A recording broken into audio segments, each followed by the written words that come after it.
안녕하세요. 좀 늦은 박사과정 언니 윤혜진입니다. 제 주변에도 좀 나이가 들어서 다시 공부하시는 분들이 몇 분 계시거든요. 그분들이 가장 어려워하시는 것 중에 하나가 컴퓨터 활용이더라고요. 그래서 저한테 어떤 기능에 대해서 물어보시기도 하고, 나 이런 거 자신이 없는데 어떻게 하냐, 이런 걸 물어보시기도 해요. 그래서 제가 한번 생각을 해봤어요. 이분들에게 가장 필요한 게 뭘까? 이런 생각을 해봤는데, 제 생각엔 컴퓨터 자체에 대한 두려움이 크신 거예요. 그런데 컴퓨터 자체에 대한 두려움은 컴퓨터를 다 안다고 해서 해결이 될 수 있는 건 아니거든요. 그리고 현실적으로도 우리가 컴퓨터를 다 알기가 힘들어요. 정보 분야의 전문가들도 본인이 쓰시는 부분에 대해서 확실히 잘 아시는 거지 이 모든 분야를 다 아시는 건 아니거든요. 그래서 제가 생각했던 것은 여러분께서 쓰시는 어떤 특정 활용 영역이 있잖아요. 그래서 그걸 중심으로 익숙해지는 방법을 선택하면 어떨까 이렇게 생각을 해봤어요. 예를 들어서 평소에 일을 하실 때 컴퓨터를 잘 접하시지 않으시던 분들께서 대학원을 들어와서 가장 먼저 접하게 되는 것은 검색하는 것과 문서를 작성하시는 거거든요. 그런데 아마도 검색 쪽은 그래도 조금씩 적응이 돼 가시리라고 생각을 해요.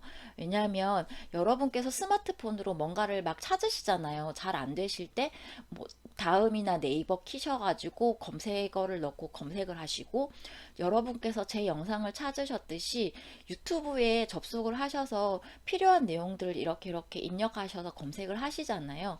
그래서 이런 부분들은 조금씩 그래도 익숙해지시는 거다라고 생각해 보시면 좋을 것 같아요. 두 번째는 문서 작성에 대한 건데요. 보통 저희가 많이 쓰는 문서 툴이 한글이죠. 그러면 이 한글이라는 문서 작성 소프트웨어에 대해서 조금씩 더 익숙해진다라고 생각을 하시면 좋을 것 같은데요. 그러기 위해서 가장 중요한 건 먼저 여기 키보드의 자판 배열을 좀 익숙해지시면 좋을 것 같다라는 생각을 해요. 전에 어떤 분이 저한테 이런 거 물어보셨어요. 타이핑 연습을 따로 해야 되는 거냐? 이렇게 물어보셨는데, 제가 볼 때는 타이핑 연습을 뭔가 새로운 걸 가지고 하신다기보다는 여러분이 공부하시는 분야에서 보시는 어떤 문서들이 있잖아요. 그런 것들을 한번 워드 파일을 켜놓고 쳐보시는 거예요. 이걸 뭐 다친다기보다는 일종의 요약 같은 걸 한번 해보시는 거죠. 만약에 여러분이 A라는 논문을 보시는데 이걸 그냥 눈으로만 보시는 것보다는 어쨌든 여러분께서 이게 뭐 줄도 치시고 요약도 하실 거잖아요. 그런 것들의 일부를 컴퓨터로 한번 해보시는 거예요. 이게 만약에 논문 보는 것도 힘든데 이렇게 요약까지 뭘로 하긴 힘들다 하시면 그 초록 부분이라도 컴퓨터로 한번 쳐보는 연습을 해보시면 어떨까 생각을 해요. 이제 초록이 있으면 그걸 이렇게 처음부터 이렇게 한번 쳐보시는 거죠. 이렇게 하시다 보면 처음에는 아마 시간이 너무 많이 걸릴 거예요. 그래서 많은 문서의 양을 처음부터 하시기보다는 초록처럼 양이 얼마 되지 않는 걸 가지고 조금 연습을 하시는 거예요. 그렇게 하시다 보면 이게 점점점 늘거든요. 그리고 여러분께서 타이핑 하시는 동안 그 내용을 자꾸 머릿속에 담잖아요. 그렇게 하다 보면 여러분의 분야에 대해서도 조금 익숙해지시고, 그리고 타이핑도 조금씩 늘어가는 거를 아마 경험하실 수 있을 거다라고 생각을 해요. 저는 컴퓨터 자체는 중학교 때 이때부터 다루기 시작을 했었어요. 그랬는데 제가 본격적으로 컴퓨터를 가지고 뭘 한 거는 대학교 들어가서였거든요.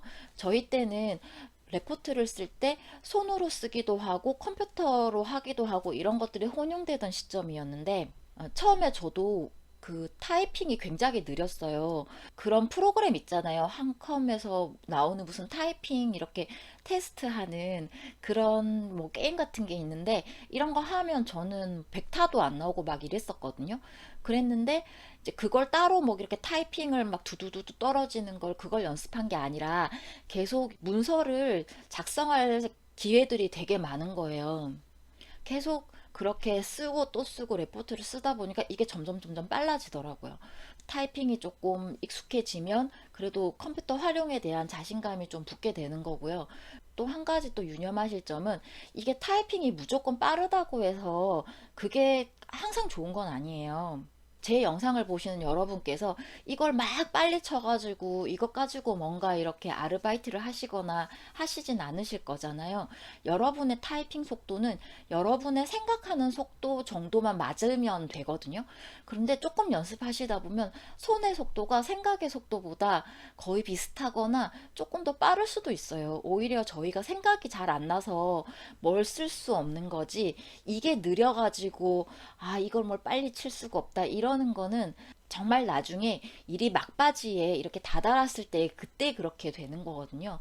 그러니까 속도에 대한 부담감은 너무 가지지 마시고 처음에는 아 내가 생각하는 거를 이렇게 칠 정도면 되겠다, 요 정도를 목표를 가지고 타이핑에 대해서 좀 더 익숙해지시면 좋을 것 같아요. 여러분께서 이렇게 문서 작성을 하시다 보면 처음엔 타이핑이 이렇게 문제가 되지만 나중에는 어떤 문서의 모양이라든지 형식 이런 것들이 좀 더 어려움으로 다가오기도 할 거고요. 그 다음에는 여러분께서 쓰시는 다른 소프트웨어들 있잖아요. 보통은 발표용 자료를 위한 어떤 뭐 프레젠테이션 툴들, 파워포인트 같은 것들, 숫자 자료를 관리하기 위한 엑셀, 요 정도를 가장 일반적으로 쓸 텐데요. 한 번씩 좀 필요한 부분들은 한번 정리를 해보도록 하겠습니다.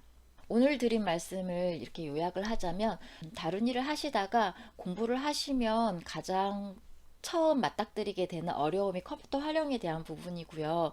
제 관점에서 볼 때는 컴퓨터에 대한 모든 걸 다 알아야 컴퓨터를 쓸 수 있는 건 아니거든요. 여러분이 쓰시는 그 분야에 해당하는 것만 잘 활용하면 되시는 거기 때문에 제 관점에서는 가장 처음에는 정보의 검색 그리고 문서 작업 이 두 가지다라고 이제 말씀을 드렸고요. 문서 작업을 잘 하시기 위해서는 일단 타이핑에 익숙해질 필요가 있기 때문에 그런 타이핑을 조금씩 해 보시면 좋을 것 같은데, 그때 사용하는 자료들을 전혀 엉뚱한 걸 가지고 따로 시간을 내셔서 하시기보다는 여러분이 평소 접하시는 여러분 전공 분야의 어떤 자료들, 예를 들자면 여러분이 보시는 논문의 초록 이런 것들을 대상으로 한 번씩 이렇게 쳐보시면서 내용도 숙지하시고 타이핑도 이런 키보드도 좀 더 익숙해지시면 어떨까 이런 말씀 드렸습니다. 오늘도 일하시면서 공부하시느라 수고가 많으셨고요.